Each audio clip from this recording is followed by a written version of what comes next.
Halo teman-teman semuanya, kali ini kita akan belajar tentang sistem transportasi pada tumbuhan. Dalam sistem transportasi pada manusia, terdapat sistem peredaran darah manusia dari jantung menuju seluruh tubuh. Namun, apakah tumbuhan memiliki sistem transportasi yang sama?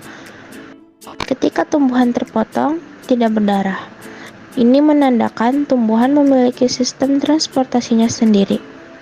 Dalam sistem transportasi tumbuhan, terdapat dua jaringan pengangkut, yaitu xilem dan floem. Xilem berfungsi untuk mengangkut air dan unsur hara dari akar ke daun, dan floem berfungsi untuk mengangkut hasil fotosintesis dari daun ke seluruh bagian tubuh tumbuhan. Berikut penampang melintang xilem dan floem pada batang dan akar.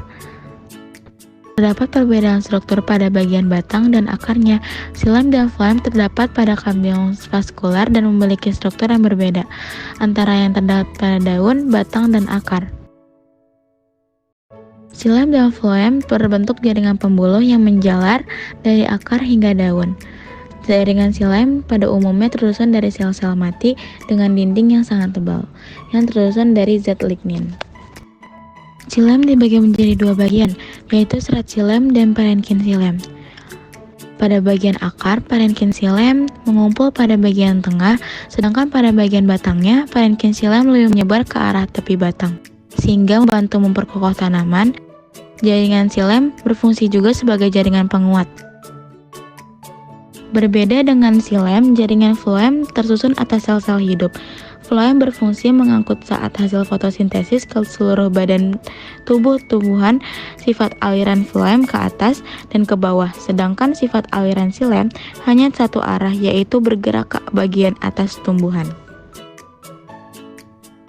Setelah mempelajari bagian-bagian jaringan pengangkut, mari kita belajar bagaimana cara kerja jaringan ini. Pada prosesnya, xilem melakukan apa yang disebut transpirasi. Transpirasi adalah terlepasnya air dalam bentuk uap air melalui stomata ke udara bebas, atau disebut evaporasi. Evaporasi terjadi akibat difusi uap air akibat udara lembab di dalam daun ke udara kering di luar daun. Kehilangan udara dari daun ini mengakibat adanya kekuatan menarik air dari dalam tanah melalui berkas pembuluh menuju daun. Pada bagian akar, rambut-rambut akan menyerap air dari dalam tanah secara osmosis. Kemudian pada bagian batang, air bergerak menuju gradien potensial. Air bergerak akibat tekanan besar dikarenakan molekul air menyatu dan berlanjut akibat adanya penguapan pada daun. Kehilangan air dari daun ini umumnya melibatkan kekuatan untuk menarik air melalui sistem pembuluh dari akar ke daun. Dalam proses ini, tidak hanya air menuju ke daun, tetapi unsur hara dari dalam tanah ikut terserap menuju daun, sebagai bahan proses fotosintesis. Proses perpindahan air dan unsur hara menuju daun tidaklah konstan. Ada banyak faktor yang memengaruhi, yaitu faktor eksternal, misalnya suhu, kelembapan angin, dan intensitas cahaya. Ada juga faktor internal dan fisikal, yaitu berlapiskan lilin atau tidaknya permukaan daun. Banyak sedikitnya stomata, bentuk dan juga lokasi stomata. Bentuk stomata yang tidak bundar melainkan oval ini mempengaruhi intensitas pengeluaran air. Ketika transpirasi oleh stomata meningkat, maka penyerapan air oleh akar ikut meningkat pula.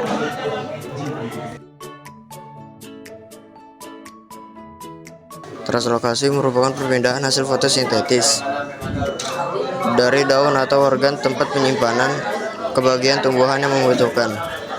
Jaringan tumbuhan berfungsi dalam proses ini adalah floem.